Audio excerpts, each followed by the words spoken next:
Good evening, everyone, and welcome to our MRBO science webinar. Before we get started, I just wanted to make sure that everyone's aware of your Zoom controls. So this is set up as a webinar, not a meeting. So us panelists, myself, Eric, Ethan, and Zeb, we cannot see or hear any of you, so don't worry about that. And if you would like to ask a question, or chat either with us, the panelists, or the panelists and the attendees. You can put questions in the Q&A box, which is probably down at the bottom of your screen, depending on your device. Or you can use the chat function. Again, you can choose to just send messages to us panelists, or you can choose to send them to panelists and attendees. So this is probably one of our slightly more technical presentations. So if you need any clarification at all, when any of us is speaking about a term we used or anything like that, please go ahead and put that in the Q&A in the chat, and whoever isn't speaking and having their screen share up, we'll try and address those questions, and then we'll take some at the end as well. So thanks for coming. It's been a long time that we've been doing this webinar series, and we don't usually actually introduce ourselves individually, but since it has been a while since we've done so, and because it's pretty relevant to this particular webinar, I thought we'd go ahead and do that. So I'm Dana. Here's some of my educational background, and I am the co-founder along with Ethan Duke of the Missouri River Bird Observatory. Subsequent to getting a master's at Arkansas State University in Jonesboro in the early 2000s, I had the great opportunity to work on a bunch of different research and monitoring projects, all on birds throughout the United States and a little bit in Canada. And so this gave me some just wonderful opportunities to work with a number of different bird species in many different habitats, and sort of become familiar with various research designs and methodologies that then have kind of helped us out here at MRBO here in Missouri. So I came to Missouri in 2008, and Ethan and I co-founded the Missouri River Bird Observatory in 2010. So we were 10 last year. So our mission statement is actually a little bit longer than this. It's the conservation of birds and their habitats via research and monitoring, education and community outreach, and conservation policy advocacy. So we kind of boil that down to this little tagline: science, education, and advocacy. And of course, we're here to talk about the science part of things tonight. First of all, though, the term bird observatory is actually kind of an old-fashioned name. We've seen in the last 10 or 20 years a lot of different bird observatories actually changing their names to things like Center for Conservation Science or Bird Conservancy. But traditionally, a bird observatory is an organization that simply counted birds. And I don't mean to say that these were simplistic methods or that the data were not important. But typically a bird observatory would do regular counts and track bird populations in a particular, usually fairly small area, and or a lot of bird banding was done as a method for most bird observatories. And so today, though, there's a lot of applied science, meaning they take data and apply it to particular situations, questions, and particularly in conservation. And most are actively working on conservation in a variety of other ways, similar to what we do at MRBO. So we too started as a small bird banding station on the Missouri River at Grand Pass Conservation Area here in Saline County. And so we started off similarly to the way a lot of bird observatories do. And we used bird banding as sort of our major study tool for research and monitoring of bird populations from our beginnings in 2010. And we sort of started curtailing the use of this tool of bird banding throughout the years as we increased our use of other methodology that we'll be discussing with you tonight. And so there's still definitely situations where bird banding is a good tool to use. So folks on this Zoom might be familiar with the MODIS effort, which is a transmitter technology that in Missouri here is being spearheaded by Sarah Kendrick, our state ornithologist. So that's a situation where it can be a really, really powerful tool for studying birds and their movement and their ecology and ultimately their conservation. But you'll see as we go through tonight that we were looking to answer research and monitoring questions for which this turned out to be not the best tool. So over the years, we decreased the use of the tool for research and monitoring, and we really now use it as an educational demonstration. And you can see some of the reactions here amongst kids for seeing birds in the hand. So as an organization that's totally devoted to conservation, one of the main issues that we work on, albeit we do not as an organization own land, so we try and help those who do.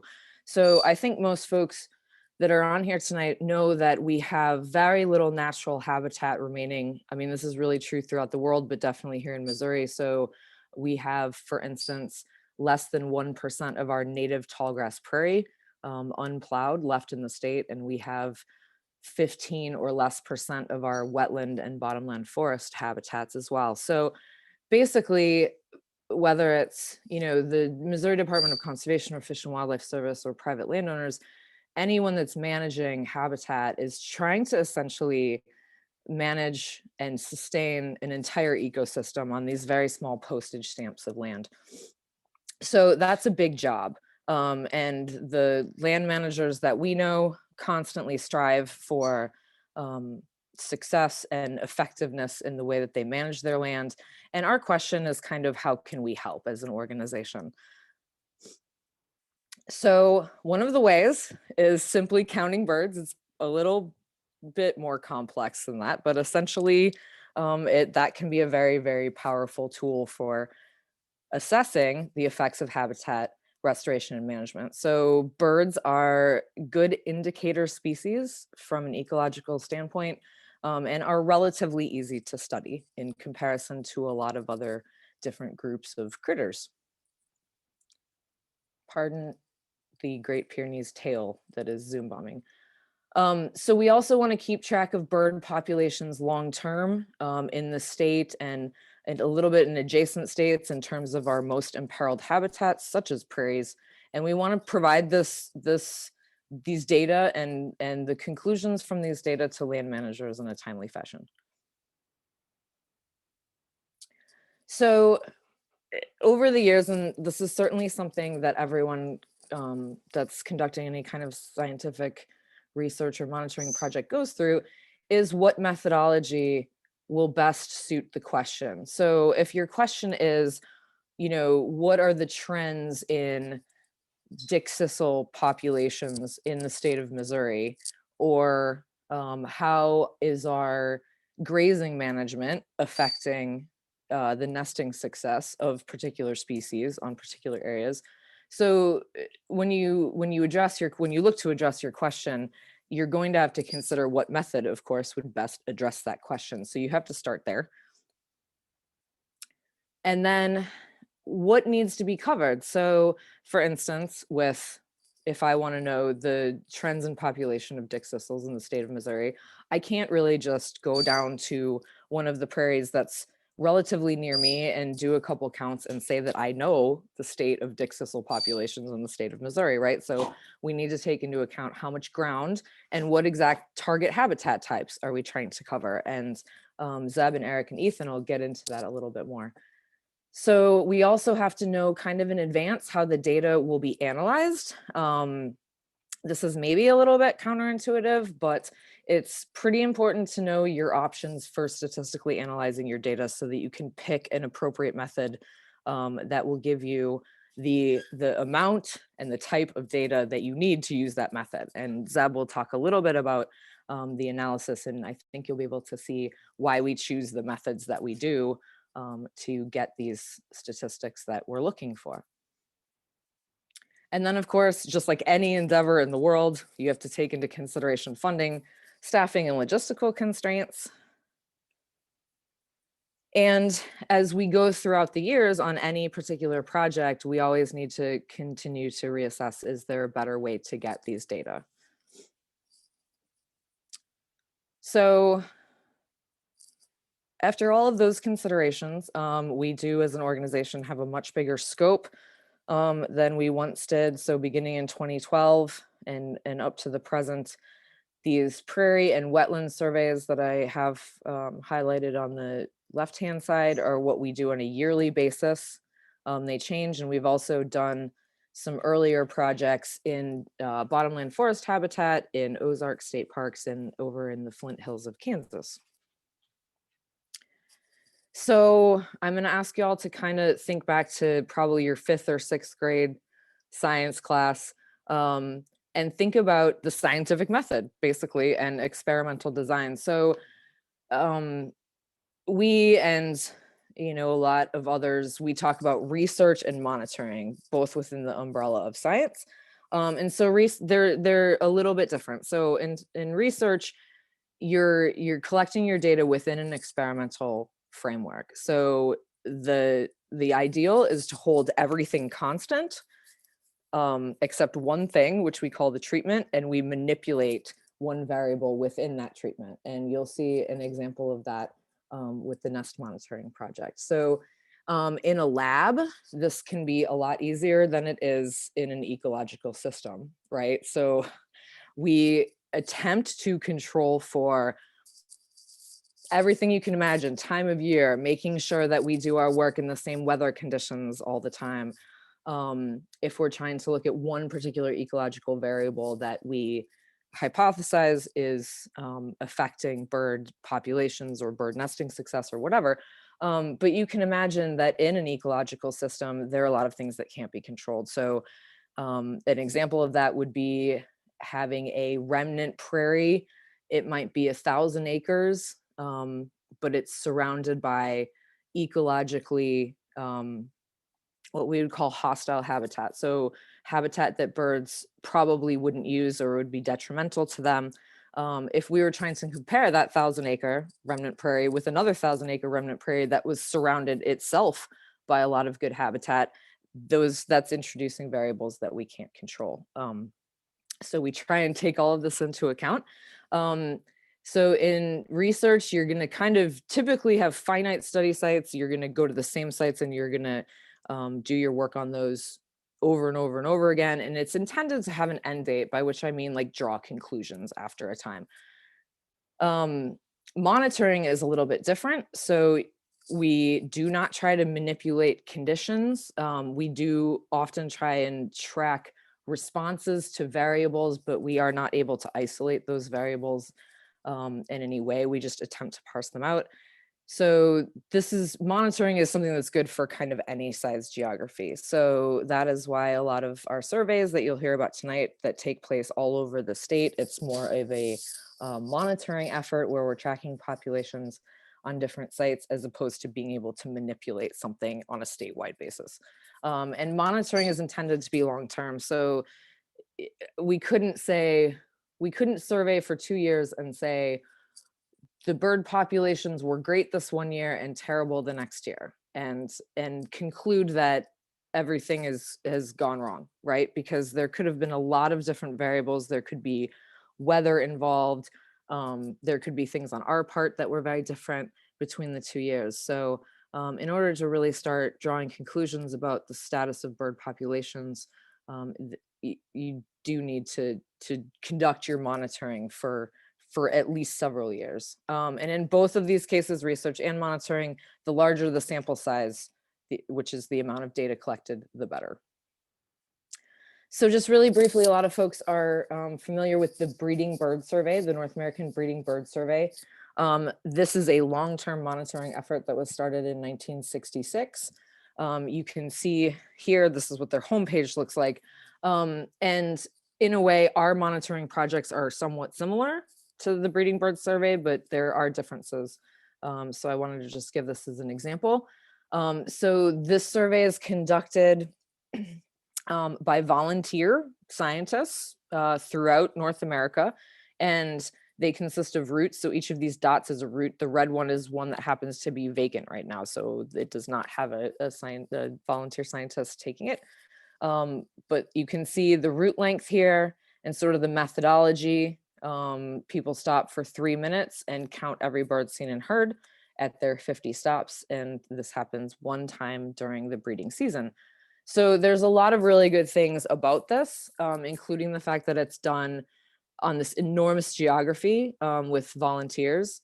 And it has a definite measurable effort. The routes are what they are, and they're 50 stops. And it's been going on for more than 50 years now. So a major drawback of this methodology, however, is that these counts are conducted by the roadside. So you can imagine that the habitat by a roadside might be different than if you were to walk a couple hundred meters into the interior of a forest or a prairie or whatever habitat you're studying.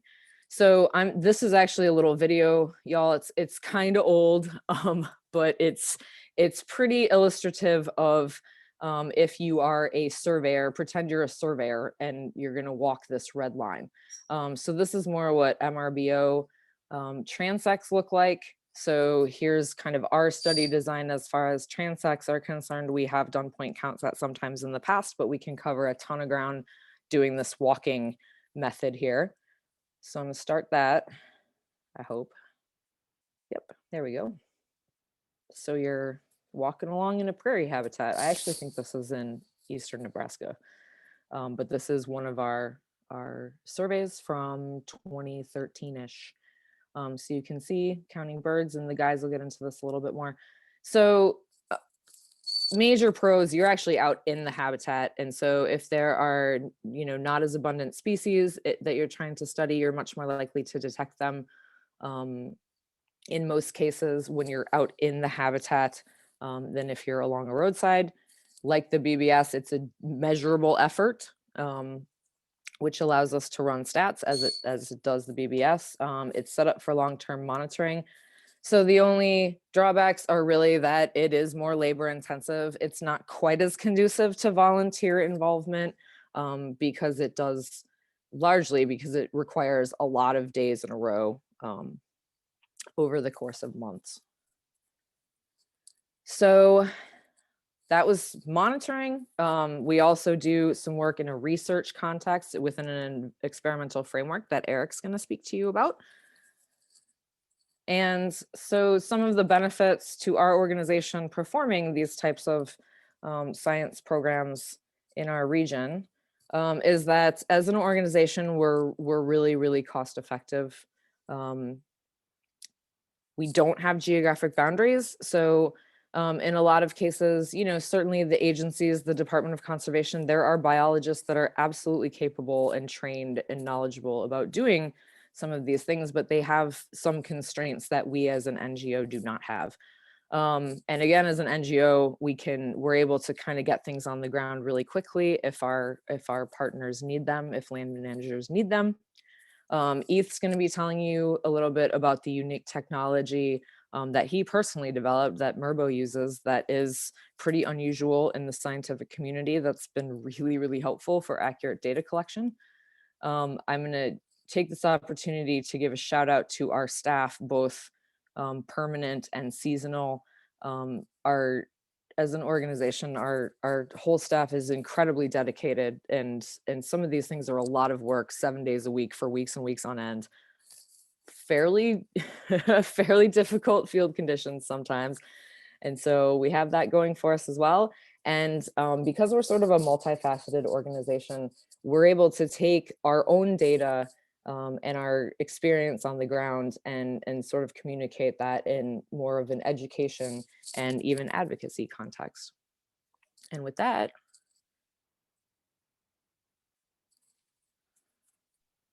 I shall turn it over to Eth. Thank you, Dana. Let me share my screen as well.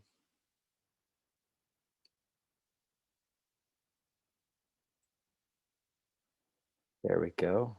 I guess Dana said to do a little introduction. So I'm Ethan Duke, a co-founder, as Dana mentioned, of the Bird Observatory. It's sort of a unique thing if you think about kind of the mashing of science and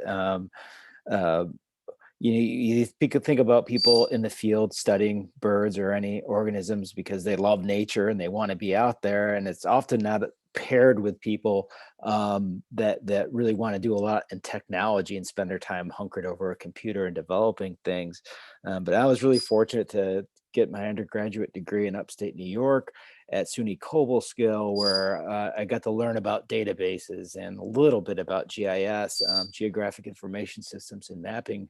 So a little bit there. And I was just encouraged to kind of blend technology with science. And I always wanted to do that more to increase efficiency. And then later on, we got to this point and we're kind of in this weird environment in the media where there's a lot of misinformation and we've got a lot of real challenges in science to deal with that we need to deal with a little bit more urgently than maybe we thought we had to in the past. So we all need to be pretty succinct in conveying what we learn in our ecological findings. And part of that comes with good and efficient workflows and finding a good way to get this data going, as Dana mentioned earlier, from kind of this design system, designing a study design. Even if you're just doing monitoring, you still have to do kind of a study design, even though it's not set up as a controlled experiment.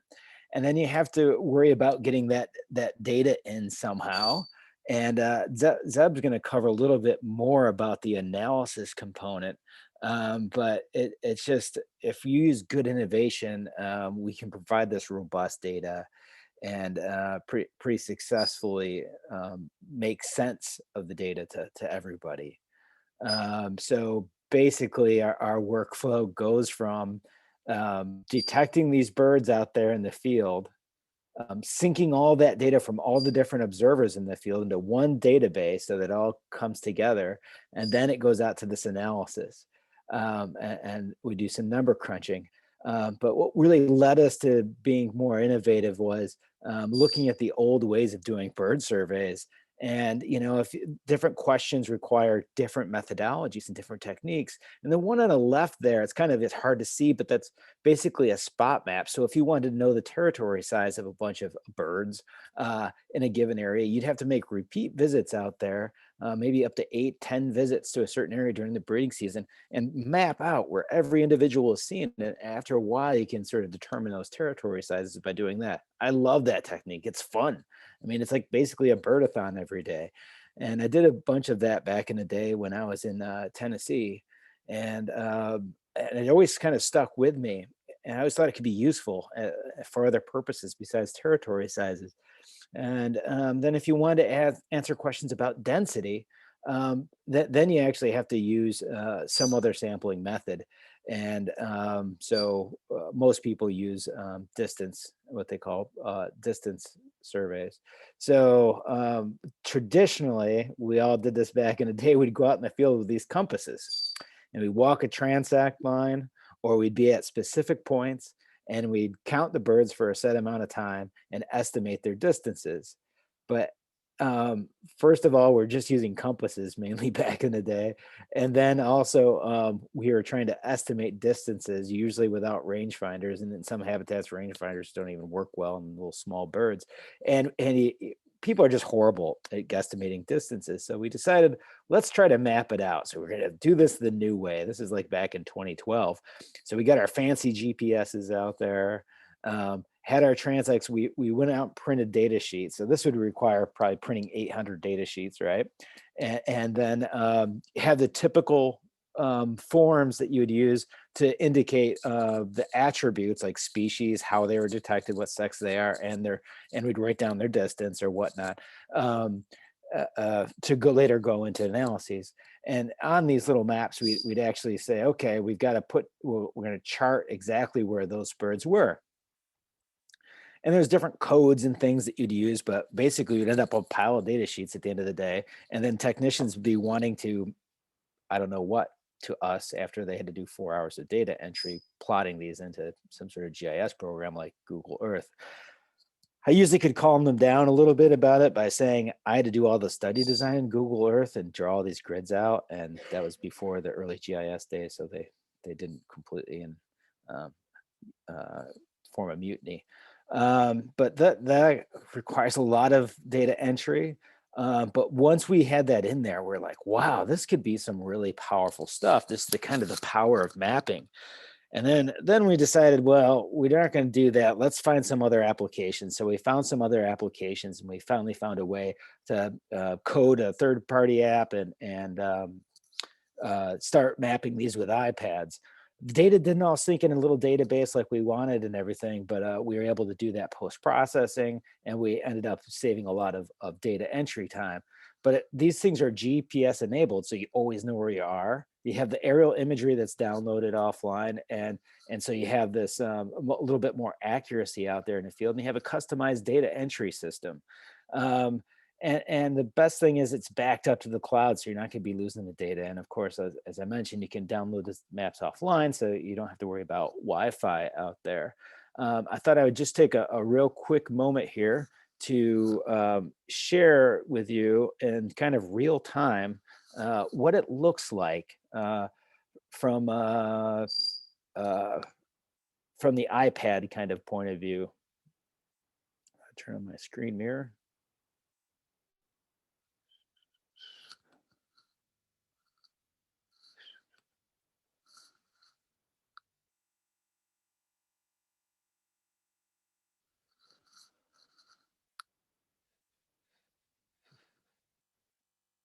See if you can see this in a sec. Everybody see that okay?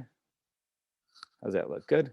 Okay, so here we are. The little blue dot is where I am right now. But if there's in the field, we'd see our transect line and little grid lines to kind of help us with distance estimates a bit more.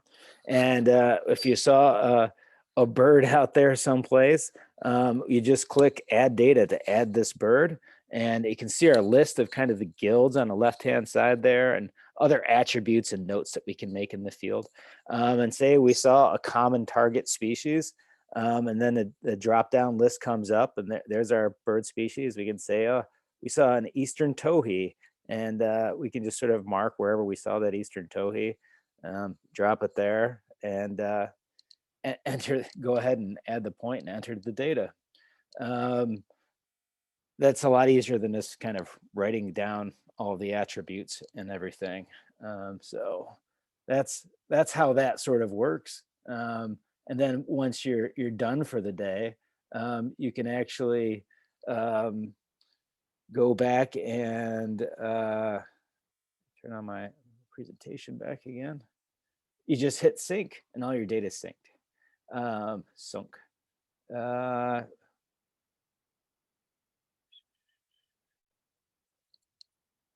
Now, does everybody see my presentation yet? No. There we are. It's back. No. So when you end up, Eth, you guys see it? You don't see Mm-mm. it? Okay. Let me try again here.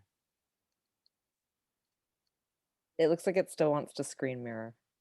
Oh, your desktop is back now. Okay, that's what I'll do then. Can you see? There you go. Can you see it now? Is that good? It's yep. All right. Sorry about that. And so once we have it in that format, all the data synced, then we can spit it out in these other formats. There's a traditional format like this where we have density estimates, just good numbers. We can color code that out, show if numbers are increasing or decreasing kind of thing over time. We also can put this out in the web and share data in a variety of formats. Like this one here is kind of Henslow's sparrows over 3 different years on one property, and how they may have changed. And there's a lot that can be inferred from that, especially if you're a land manager. And then you can do things like overlay it with management, and you can also look at something, phenology of events. And so this is fall migration surveys and seeing how a particular species of bird, this is Henslow's sparrow, how it's using the habitat in one property over the whole entirety of the fall. So there's a lot of neat things that can happen once we collect data in this particular manner. So we try to look at these densities and abundances over time. This particular one lists a whole slew of different properties and different years for a given species, like the grasshopper sparrow. And what we've often found is that species, especially in wet years, these grassland species that have declined since 1966 are continuing to do so, and they're imperiled pretty much across the board. So it's kind of good information to have there. I'll jump into two more topics really quickly here. And one is trying to determine, what else we can do to expand upon these types of metrics. And one of them is to try to get a index or figure out, how these birds are doing and how can we share that information. How do you consider the value of any particular species? So we've gone through and we've looked at, say,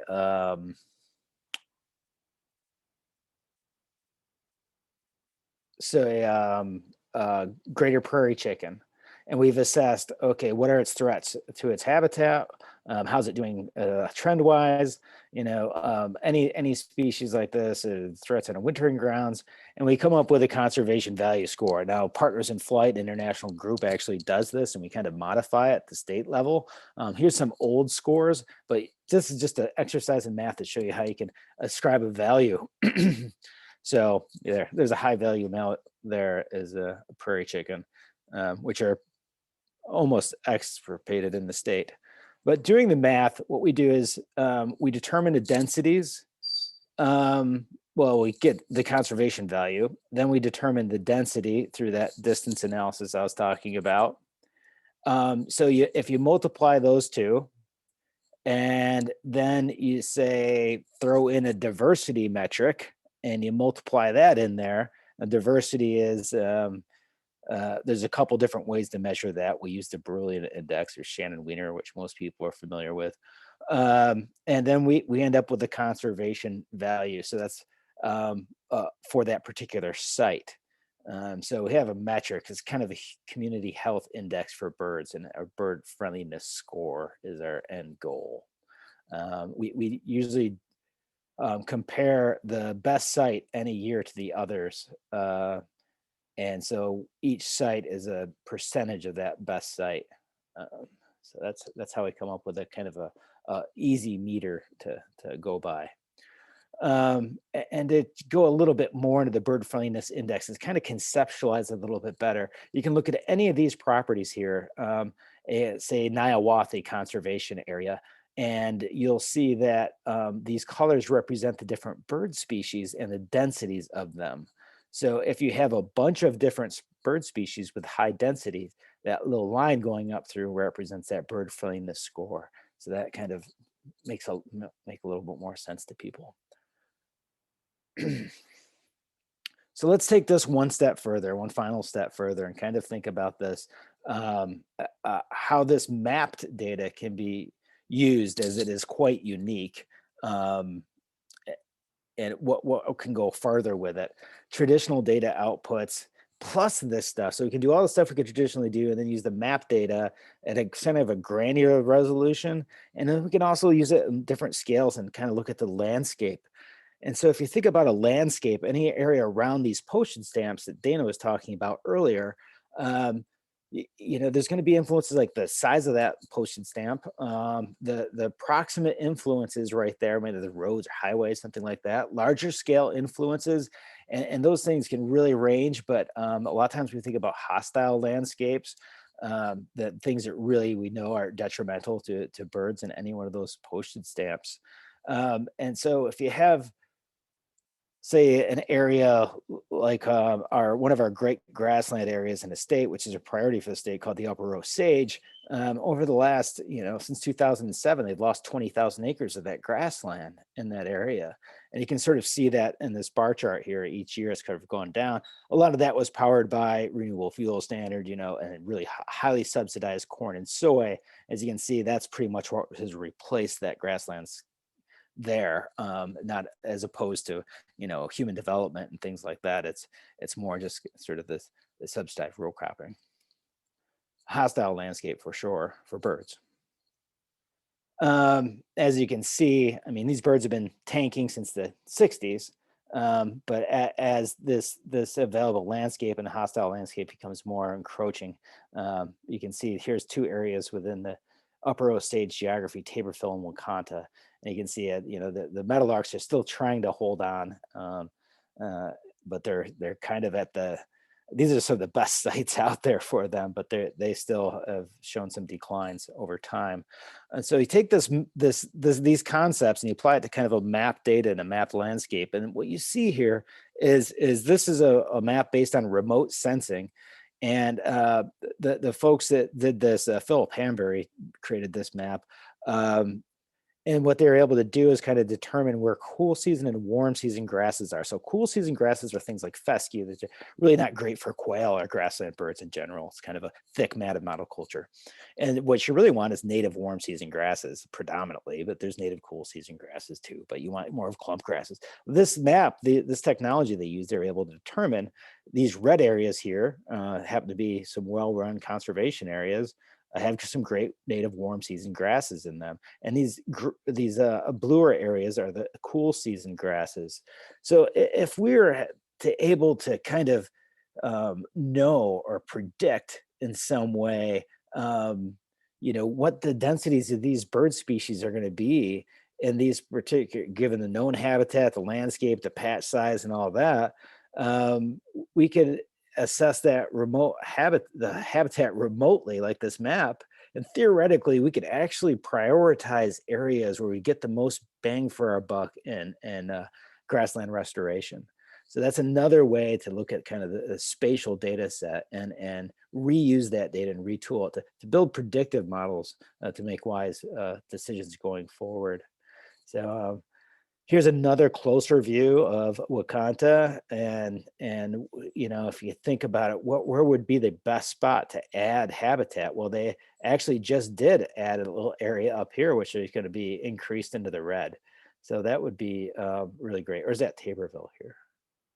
That might be Taborville, right, Eric? Eric's looking at me like, yeah, that's Taborville. Yeah, right. But Wakanta, they added a little bit to the north, but still the same idea. Where would be the best bang for their buck if they're going to build onto that? So I'm just gonna. I know I'm getting a little short on time here, so I'm gonna just leave you with this thought here about other possible tools. Now imagine if other people were collecting data on other species out there. We had a kind of combined community health indices, so we could do herps, inverts, plants, mammals, as well as other birds. Maybe look at water quality. That's the beauty of this kind of data collection, that you could, if everybody has their own metrics that are indices of health, they could probably be overlaid, so you have a cumulative real community health indices. And so yeah, tracking invasive species and treatment is another great potential use of this. So I'm going to turn it over to Zeb now to jump into kind of the nitty gritty on some of what we've been seeing as far as numbers on a couple of our different projects. Excellent. Thanks, Ethan. I'm getting set up here. I'm going to start off also on the Grassland project. So I'm going to start you guys with a picture, a collage of the pictures of some of our target species while I get my bearings here and get things started. There we go. Okay. So, and I also want to apologize. We are all very invested in this, and we really think the science that we do is cool. So it looks like we're running a little over time. I mean, nothing compared to the 2+ hours we did last on our practice session. So we shouldn't be too bad, but we might be a little bit past the 6:30 mark. And we definitely want to stick around and answer questions. So anyway. Hey Zab. Yes? Sorry, your audio is it's a little bit crackly. I don't know if it's not usually, so I don't know if you moved your mic or something. It might have. Let me. There, that's already better. Oh, okay. I guess I just had it pointed the wrong way. Thank you. All right. Thank you for checking on it or catching that. So anyway, I'll start with about myself too, since we said we were going to do that, since it's been a long time since I've done a presentation. So my name is Zeb Yoko. I am the conservation science communicator for MRBO. I actually first met these guys right out of undergrad when I did my Bachelor of Science at Truman State University. And then technically it was, I think this spring, I finished my master's degree from North Dakota State University in environmental conservation science. I got done with the work in November and started with MRBO in February, but the degree wasn't awarded until spring. It's one of those things where it just takes some time after you submit everything. So without further ado, I'm going to jump back to our Grasslands project. And so these are some of the wonderful grassland birds we love to see when we're out on our surveys. These are some of our 14 target species, and they're target species because they are all grassland obligates. This means that they require grassland habitat to conduct their lifestyle. And in our area in particular, they mostly all breed on the grasslands. These target species are all birds, including the Bellsvirio, bobolink, common nighthawk, which is not pictured, dick thistle, eastern meadowlark, and western meadowlark, field sparrow, grasshopper sparrow, Henslow sparrow, loggerhead shrike, greater prairie chicken, sedge wren, and upland sandpiper. So I pictured some of them here. I didn't picture all of them. And the ones in the far right over here, they're intentionally smaller pictures because these are really rare, especially on some of our sites.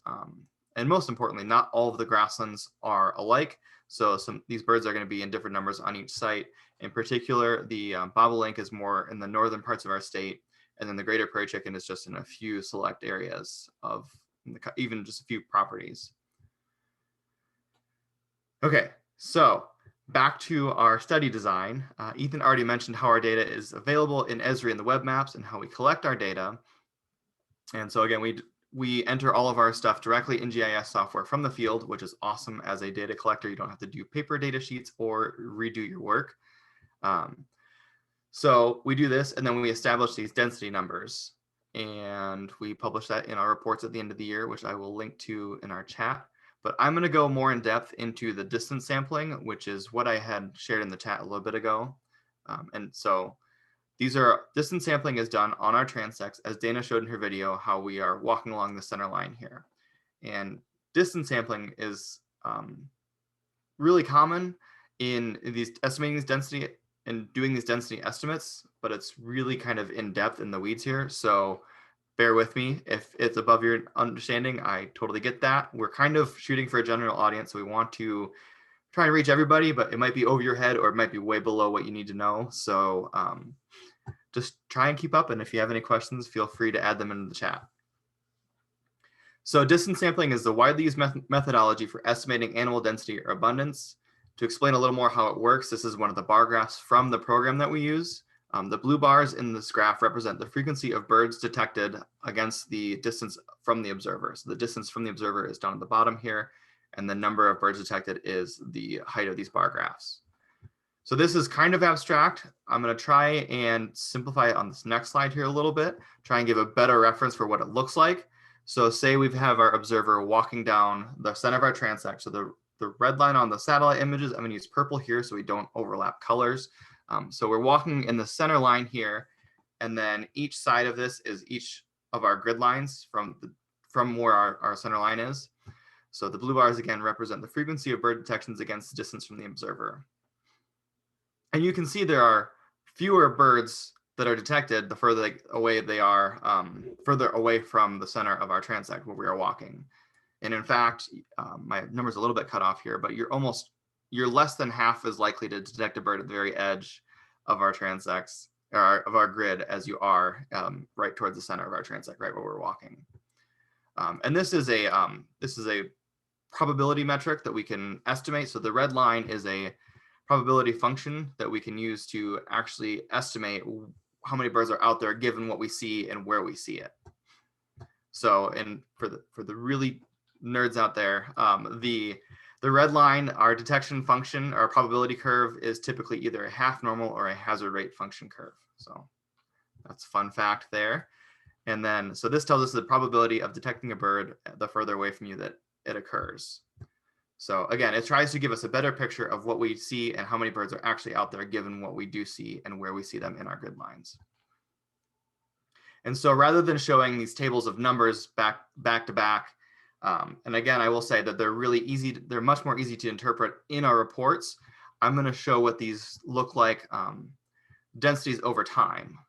So using our transect surveys and the distance sampling program, we can estimate a density of birds for a site.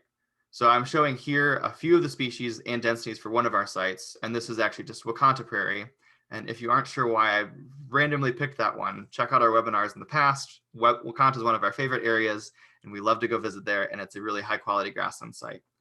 So for this, we have densities across different years, and then we estimate a density for all of the grassland obligates combined. So this is for all 14 species. We have about one. At the beginning, we have about 1 bird per acre, and then it fluctuates highly from year to year, though it's slightly lower than at the beginning. 2013 we had a smaller sample area, but most of them are slightly declining on our trends. So we've got all grassland obligates together here in red, and in green we've got dick thistles, which are definitely the next most abundant species. You can see they're quite a bit higher than some of our more rare species, and these actually are not even the rarest of the species, but these are still less common than the dick thistle. This is in purple, we've got the Henslow sparrow, and in blue, we've got the grassland sparrow.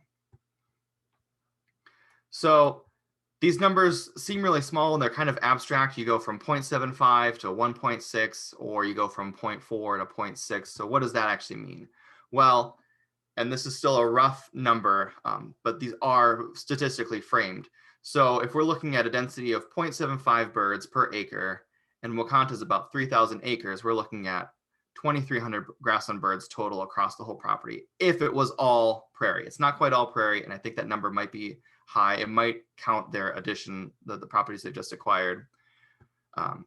But you can see even just a difference of 0.6 0.6 in density changes thousands of, in this case, thousands of birds. But for an individual species, it can be a couple hundred birds too. So we do see quite a bit of difference year over year. And unfortunately, we're, again, at the tail end of the decline from the breeding bird surveys that Ethan showed earlier.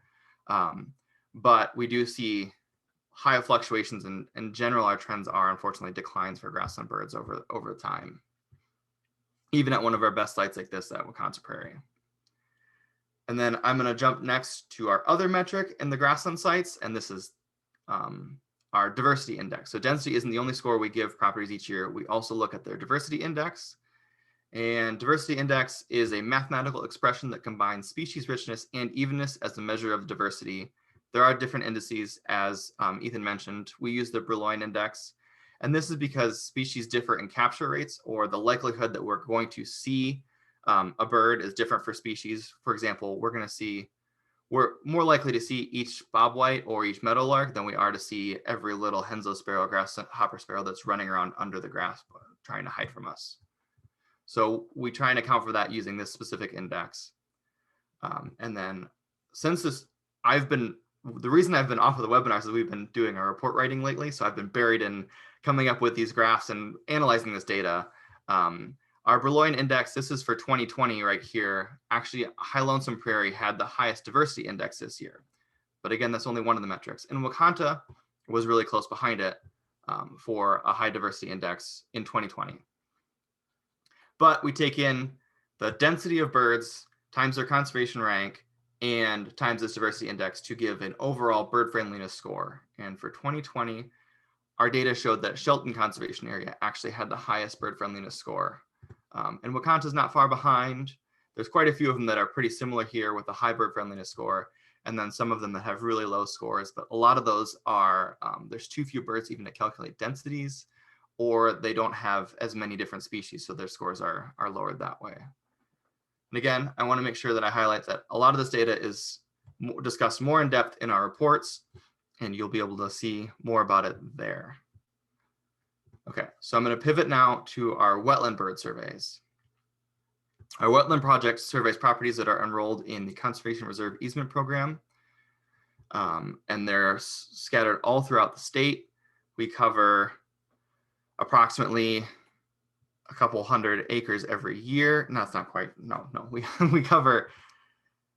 I forget what these numbers are. We cover nearly 10,000, 100,000 acres of ground over the course of the project, with an average of about 600 acres, or close to 600 acres a year on the ground on our wetland sites. And again, these are same methodology or very similar methodology where we're out in the field with our device doing our transect surveys. Is that what it looks like on that thing there? Yeah, the sum is how we've surveyed 94,000 acres. An average site is probably around 558 acres, and the average amount we survey yearly is 33,000 acres.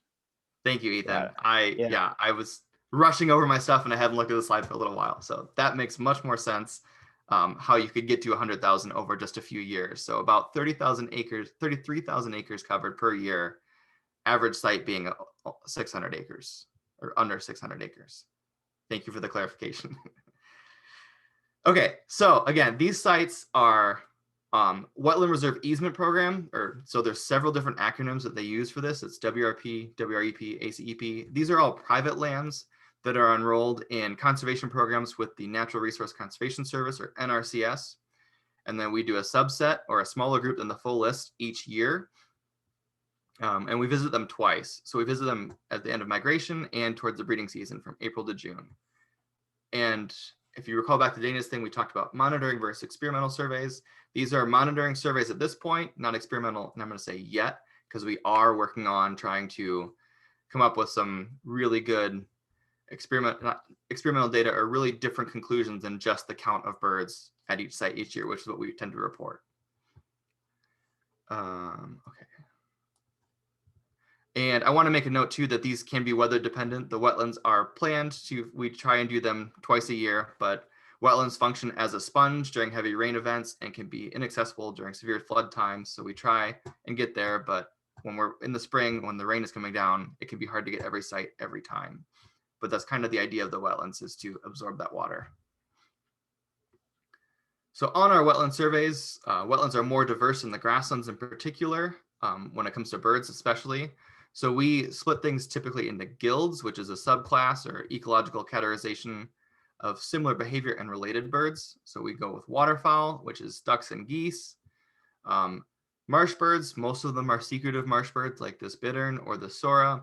And then the American coot actually is a marsh bird too. And they're not quite as secretive, but they are in the marsh bird guild. They're not ducks, they're closer to marsh birds. And then water birds is more broad. It includes herons and egrets, and then our shorebirds. So again, we record every species for our reports, but the guilds help to paint a picture of what is going on at a surveyed property slightly differently from the Grassland Bird Protocol. So for example, we can look at a specific guild or even finer detail into the herons and egret like this.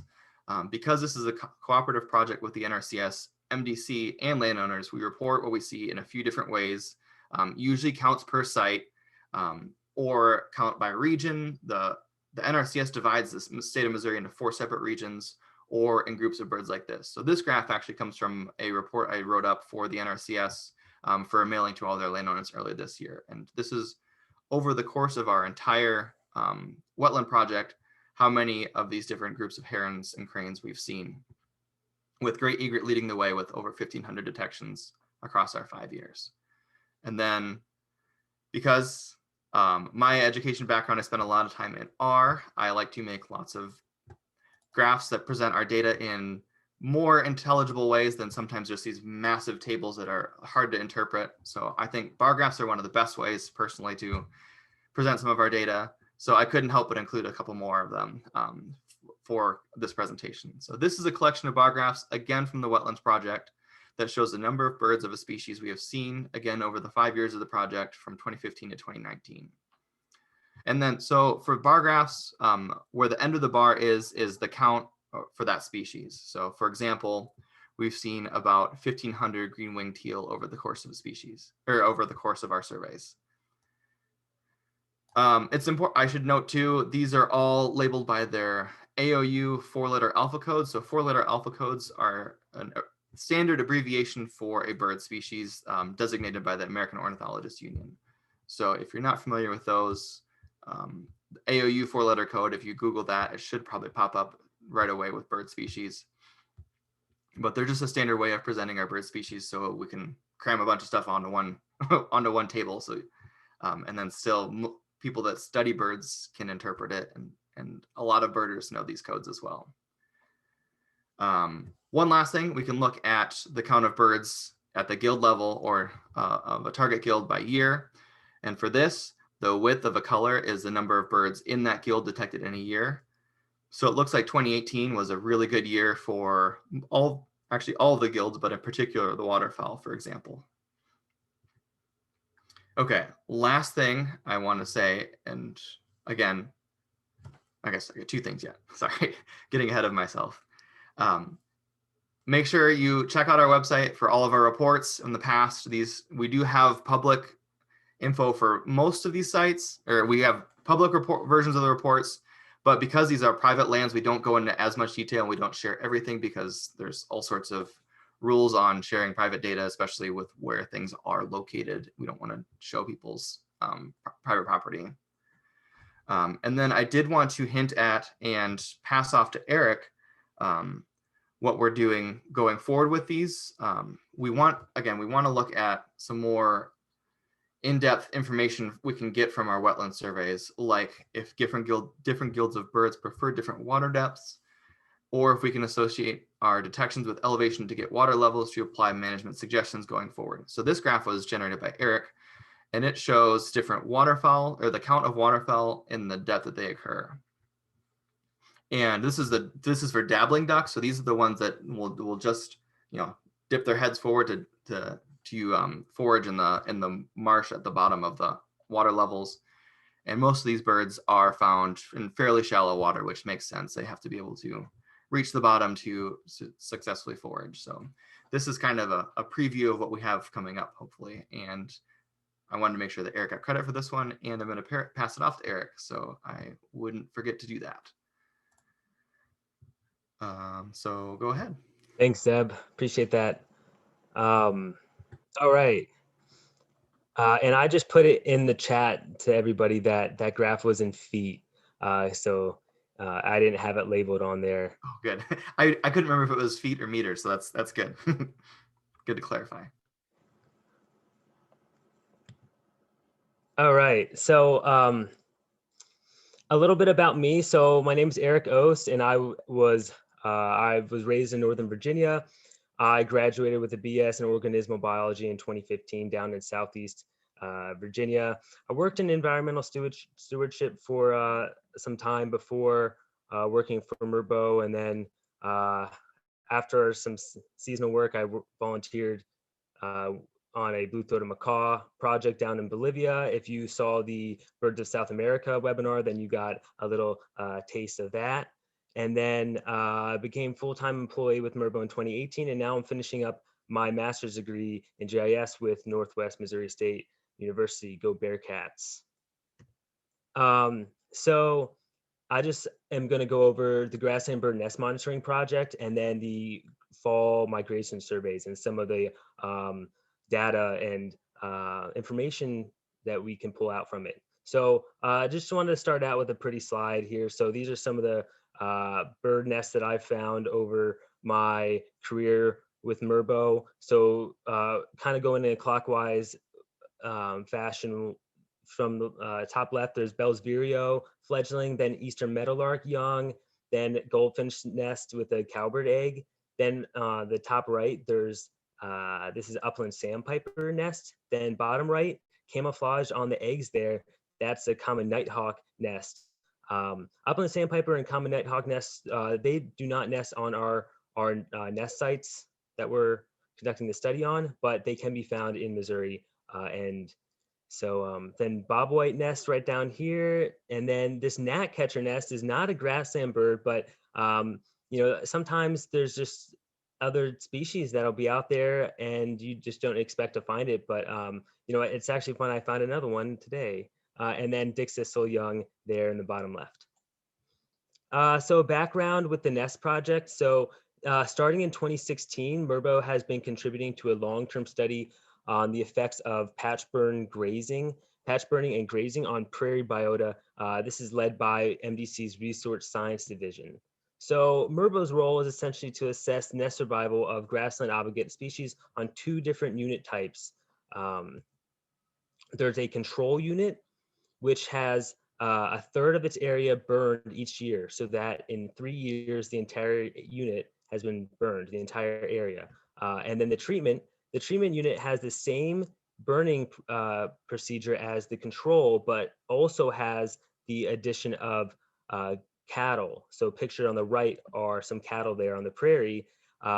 So these are two management techniques that are common in trying to keep the grassland in its early successional stage and keep the woody growth from you know, encroaching. So this is kind of a long 15-year study, and we'll be on year 6, and MDC is on year 7. So we came on a year after their pilot year. And they're doing all the other biota aspects, and we're on there working on assessing grassland bird nest survival. So these are the two sites. So MDC is conducting this on 5 different sites along Southwest Missouri, and we survey all of these sites for density samples, but just for the sake of effort, we could only kind of focus our efforts on these 2 sites, which are close to the field house. So if we could afford it and we had more bigger crew, I'm sure we would like to do, kind of get on these other sites too. But so on the left here is Wakanta Prairie, and this is just a smaller section of Wakanta Prairie. So on the left-hand side of those polygons, that's also Wakanta. So these are just smaller units within the prairie. And then on the right-hand side is Taborville Prairie. So our methods, so we search for monitor nests from early May to late July. So the pictures on the right are kind of how we search. So there's that kind of bundle, that rope there, that's a rope that we will essentially, the picture in the top right has it extended. Nick and Kyla from this past summer, they're holding on to either end of the rope, and they're walking with it, with the rope kind of gently brushing up against the veg, kind of the dead grasses. You can see all the lighter veg color. It's kind of rubbing up against that, and that creates enough vibration that the bird will flush if it's on the nest. And so we have this long rope because it allows us to have a greater area that we can cover while walking. So it creates a large disturbance in a smaller area. So, and then the tins are there for kind of clanking around and creating loud noise to also just kind of provoke a flush. So then kind of as Zeb had described, we have those target species there listed. We really only have 7 that we find on our nest sites. So, Zeb had described a lot more than 7, but in the southwest part of the state and in this area, we tend to just have these 7. So we will notate the location of the nest using a GPS as well as black tape that's placed around the nest. So in the bottom right part of the screen, there is some electrical tape that we'll use, and we'll kind of mark it. So it's really hard. Even the GPS is only so good. It's about like a 16-foot error, I've noticed. It can get down to. And so that's just not good enough when you're on a homogeneous landscape like that, as you can see pictured in the top right. So we also have the tape marked around to help guide us there, and we take notes and photos just to help give us any help that we can get. Because of course, sometimes cattle get in there and walk around and knock over the veg that the tape was on, and so then you lose your reference. So then we check nests every 3 days, with checks more frequent when closer to the fledging date. Nests are considered a success as long as 1 host young leaves the nest. So that's kind of standard. So kind of at most basic level of our analysis, we are doing a nest survival analysis, and that's calculated using a logistic exposure method. This is different than just doing a parent nest survival. And a parent would essentially be like, take a look at this imagery in the middle. And all the blue indicate successful nests, and all the red indicate failed. The green is an active one that the project ended before the nest fate ended. So a parent nest success would just be if we divided the total, or the successful nests, by the total number of nests.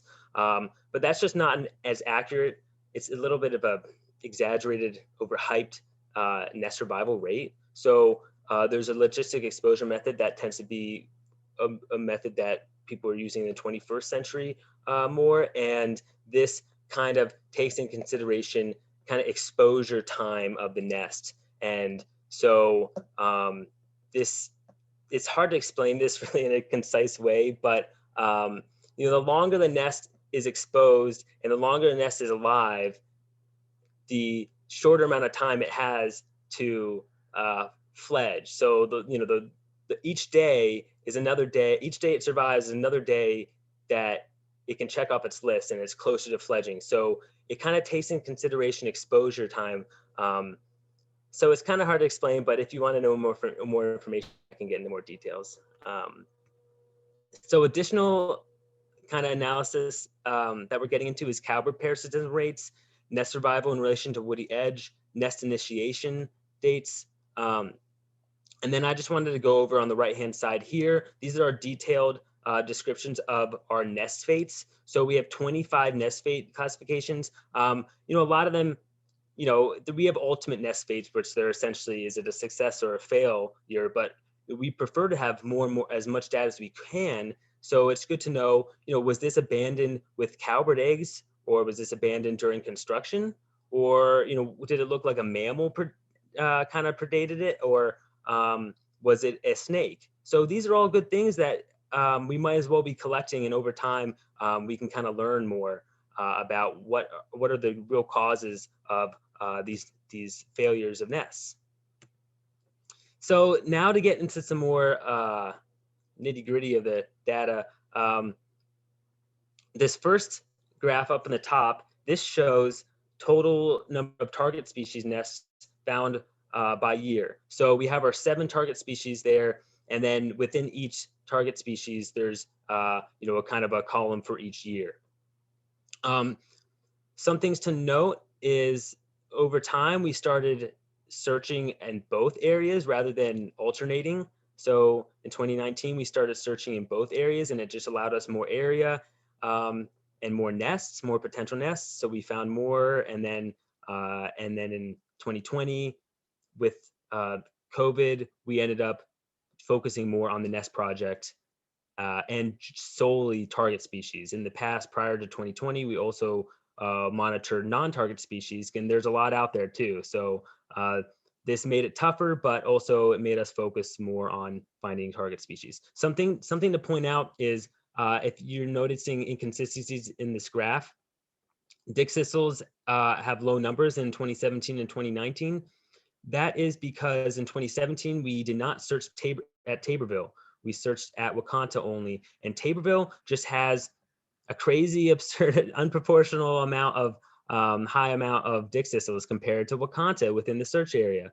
So they just Taborville here in 2016, and then Taborville again in 2018, and then combined in 2020. 2019 was combined, but we focused on Wakanta more, so that is why we just don't have as many dick thistle nests. On the bottom here of the screen, this is showing the results from the logistic exposure analysis, which is you know, showing nest survival.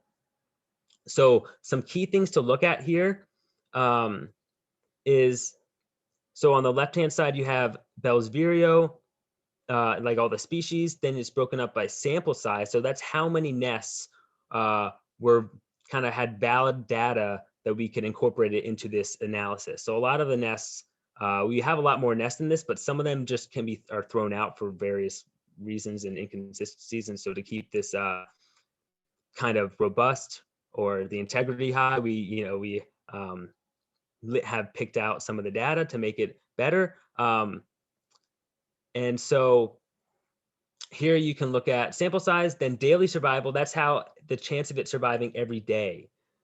So that's good that it's in the 90s, right? And then full cycle survival, that is its whole nest period. So Bellsvirio, that's about 26 days. Dick thistle, that's about 21. You know, Meadowlark's 25. So that it's that over that time, what is the percentage that they will survive? And so you can see I've broken it up by the treatment and the control unit. So remember, the treatment has the cattle, the control doesn't, and they both have that burning.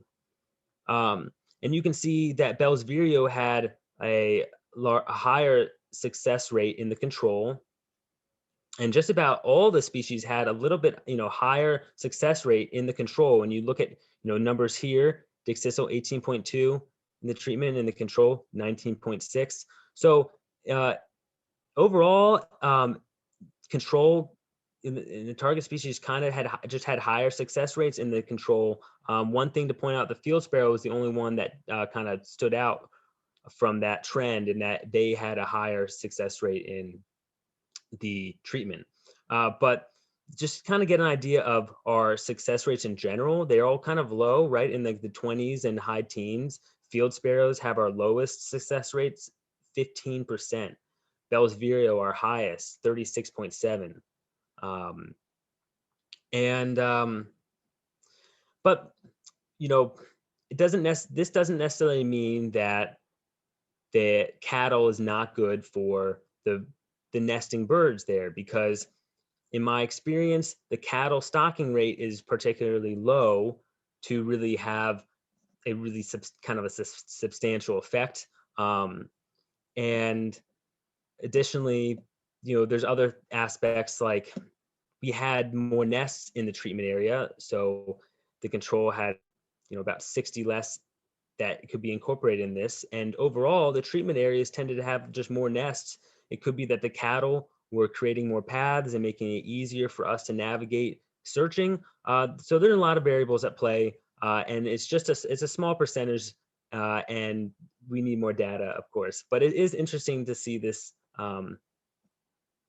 this comparison between these two units. This is that same kind of the same table, but kind of in a graph form. So this has the species side by side to compare them better. So what is it? Treatment is in yellow and control is in blue. And then there's the error bars there too. All right, let's kind of get through this. Here's nest initiation date for target species as a whole. So these are all the target species together, those 7 kind of lumped together. And nest initiation date is the time in which the first egg is laid in the nest. So it's kind of like a good standard for like defining the start of the nest. And so you can see these are on the side here on the y-axis, we have number of nests found on that date. And on the date in the bottom, this is just from our searching times throughout the season.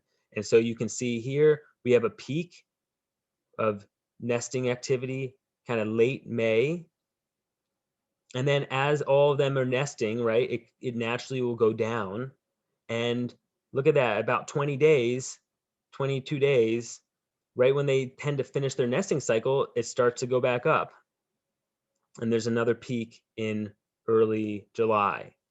And so this is kind of just our data from what we've seen of our species. And because a lot of our data, we tend to have a lot of dick thistle nests, it's probably partially skewed towards dick thistles. But overall, this is not an unexpected trend. So it's kind of interesting to see that. Another thing that we were investigating was parasitism rates as it relates to woody edge. So first we'll look at these images here on the bottom before we kind of interpret this, this table. So on the bottom left is the Wakanta patchburn grazing area. On the bottom right is the Taborville patchburn grazing area. And you'll notice the new additions of this bright green. And this bright green is kind of woody areas that are defined using kind of classification methods on ArcGIS. And so we were able to kind of determine woody edges. And this is important because woody edges are often linked with increases in predators, as predators like raccoons, coyotes, and even cowbirds, they like these corridors. The cowbirds, they like the perches more, and they kind of like patchy wooded areas. So if you have more taller, brushy areas within the landscape, fragmenting it a little bit, providing those perches, it encourages them, and they kind of are a predator in a sense. And so it's it's kind of interesting to look at if these nests are further away from these edges, are they going to be parasitized less? So will the cowbirds not focus on them and target the ones closer to the edges where they are just naturally going to be occupying that area more because it's where they can perch. So let's see. And in the middle here, this is a picture of a Bellsvirio nest with 2 cowbird eggs in it. So some things to point out. First, I kind of bolded this number up here. It's the parasitism rate of Bellsvirio in combined treatment and control units. It's a whopping 32%. So, almost a third of their nests are parasitized. And that's much higher than any of the others, as you can see below, right? So dick thistle and field sparrow are around 15%, as well as Henslow's. What's really interesting is eastern meadowlarks and grasshopper sparrows have no incidence of parasitism, Granted, you have to see notice our sample size is pretty darn low. Grasshopper sparrows are just not abundant in our areas. They're too tall and thick.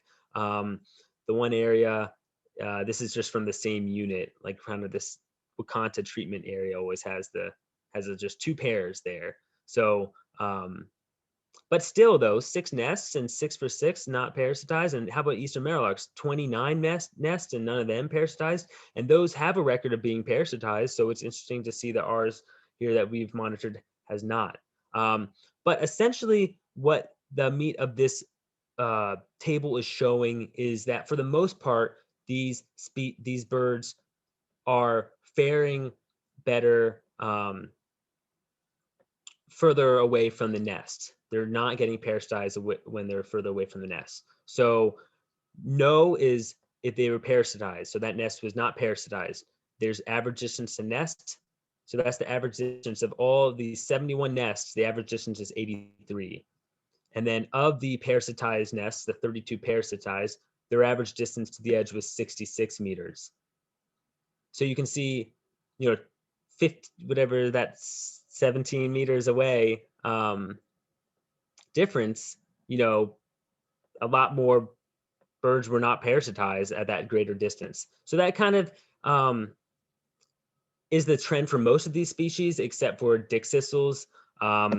It's hard to really come up with a reason why that is the case. But it's just pretty interesting. And this is something that we're still tinkering with and exploring with, as well as actual nest survival related to it, not just brood parasitism. But also interesting to look at here, overall control and treatment differences between parasitism is marginal. So 19% versus 18%. Okay, and here's just a couple pictures to end with the nest project. So these are grasshopper sparrow nests and Henslow sparrow nests. So we'll go through this because there's a few more slides I want to get to, and I don't want to take up too much more of your guys' time. So we'll kind of breeze through this. Fall grassland bird surveys. These are all photos from Matt Longabaugh. He's a great birder and tech from this past season. And so chestnut-collared longspur was a particular rare bird for this area. Henslow sparrow, orange crown warbler, bottom right, palm warbler, bottom left.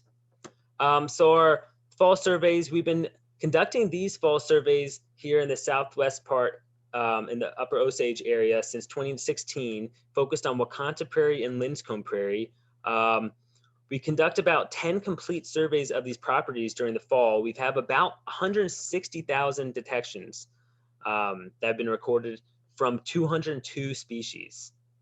And so the purpose is to kind of record the phenology of grassland breeders, grassland obligate migrants, and winging species, as well as monitor populations of all grasslands using species each fall, and to evaluate responses to land management actions like burns and woody removal, which tends to happen more often than not during this off season.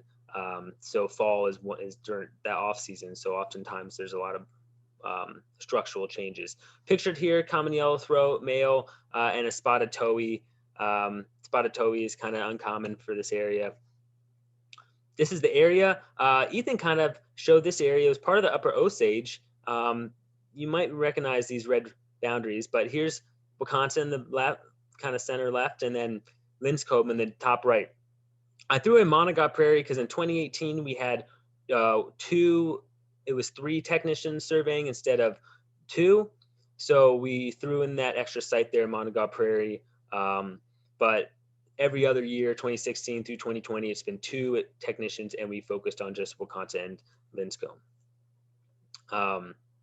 So methodology, we approximately survey 6 transects a day, and it takes about 5 days to survey Wakanta and 1 day to survey Linscomb. Monogot is just 1 day for one person. We really focus on chips and non-breeding plumages. Flyovers are big too. Of course, just like most outdoor kind of field work, weather is a big issue. So high wind is the biggest deal here. Rain and storms are not as big of an issue as it is in the spring. have a picture down the bottom left, just a kind of a pie chart showing how birds are detected. So you can see overwhelmingly calling is a primary method. I took out, I think I chopped it out there, but I took out flyovers. Flyovers are about half of our total detections. So that's tons of geese that are always flying around. So they're just excluded. And then I just pictured LeContes and Nelsons. So Nelsons was a real treat. That was the first time I'd seen one on fall surveys there at LeConte, and I know they were there, but I was happy to see them. So it's good to have a comparison between LeContes and Nelsons there. They're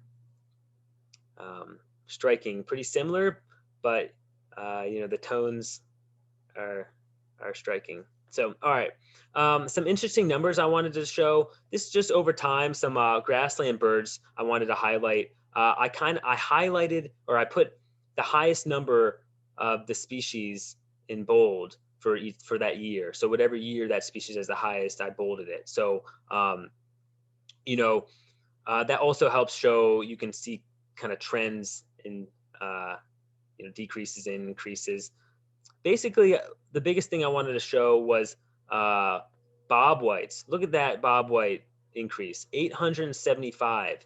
And to better, kind of further kind of hype that number, in 2018, it was 490. That was with 3 technicians. So we would have detected more. So it probably was a lower number. So overall, we've been having this increase since 2017, we've been increasing. So it's really great to see that number. And I think that's about it on there. Just, spotted towhee numbers is something I wanted to show you guys. So, a lot more spotted towhees being detected this year compared to other years. And I know other states saw similar numbers in spotted towhees, and a lot of people were hearing about the fires and birds coming in from further west out east here. And so it could have been part of that. I'm not sure why with migration is sort of interesting. But it was definitely apparent here this year with the spotted towhees and the finches and longspurs. So these are the type of information that we present to the Department of Conservation, who is funding these surveys. So we're kind of showing them, when are our summer residents leaving. So here you have these maps with date on the bottom and number of detections on the Y axis there. And you can see that, Bellsvirio is in that light blue, and we have them, they're here in the summer, and immediately, as soon, kind of like early September, they start leaving, and it's a precipitous drop, right? But we notice that they're still kind of here lingering until kind of early October. Then take dick thistles, steady here, and then there's kind of like maybe an increase here as more pile through, and then kind of taper off later in September, kind of later than Bellsvirio. You can see there's more dick thistles in late September relative to Bellsvirio. And then Henslow Sparrow, they're just in small numbers here, and they stay relatively stable throughout most of the season. And then you can see kind of late October is when they really start, sorry about that, start going down. But they'll even be detected in November. They're just short distance migrants, so they'll just go to the Gulf. So they're in no hurry. And then sedge wren is the one that's most interesting and different than to these birds. So sedge wrens, they'll just nest in the northern part of the state, but they'll arrive here in August. Early August is when I first see them here. But you can see they're here, September in those small numbers, and there's just a huge wave of them showing up in late September to mid October. So just like those 2 weeks, maybe 2.5 weeks, there's a pocket of a wave of sedge wrens coming through, and then dissipates and kind of flattens out. But this is good information to landowners like Stacia, the area land manager here, that she would want to know about, because say you want to manage for sedge wrens, that they like the kind of the tall, rank, wet prairie, tall, wet grass prairie. So if you're going to do some burn, some structural changes that are going to eliminate that, if you're going to brush hog or mow, you know, and you want to conserve sedge wrens, you definitely want to at least save some areas where you have that habitat, or maybe push those areas off and burn those, you know, after the second week of October. So that's the type of kind of patterns and information that could be useful directly to land managers. And with that, we have their spatial data, so they know exactly where those sedge wrens are to know if that's something that they can kind of incorporate into their management, right? So this is opposite of breeders, or our breeders. These are our migrants and wintering birds. So Pecan Sparrow, it's hard to see this guy because it's just in really small numbers, and every year they're just, you know, kind of scattered throughout, but they're here in early October and they're here throughout until mid-November, and they're even here throughout the winter, but just in small numbers, as evident of the graph here. Lincoln sparrows, they just show up late September, just kind of have a surge, increasing surge until second week of October, and then just start to decline. And there's just small numbers throughout most of the fall season. And then even now, there's probably a couple that are still lingering around. Savannah Sparrow, one of the most populous birds out there, numerous birds. So they're just, I mean, they really just show up and stay around for most of the season, and even in the winter. And then swamp sparrow, the most numerous of our grassland sparrows. You know, they show up first after the first week, kind of beginning of October, and they're here throughout the whole winter. But you can see they just have this huge spike, kind of the end of October, where there's a huge movement of them moving, you know, passing through, and it's just dripping. And that, along with song sparrows, and you know, there'll just be 20 sparrows all around you, chipping and, you know, making like a tornado of action. But it slows down. It's interesting to see that. This is a really interesting graph. This shows bobbling detections over time, group by year. So take a look at the legend on the right-hand side. By year, then, right? So this graph, they're stacked. So instead of side by side, they're stacked all. So each date, there's a year for each, you know, color for each date. What I really want you to look at here is 2016 and 2017, blue and orange, right? So the light blue and orange. See when you last notice them on this chart, kind of right here, mid-September, right? So just the half of the month that we're surveying, the first half of the month. Then right here at the end, there's 10, 15, there's a detection. But look at that shift. And then 2018, 19, and 20 in purple, yellow, and red, those are all of our detections. And there's way more detections out here, and you know, longer duration than evident of our first 2 years surveying here. So it's pretty interesting to see this type of change. But this is another thing that we're kind of monitoring, and you know, over the long term, this type of data could be gleaned.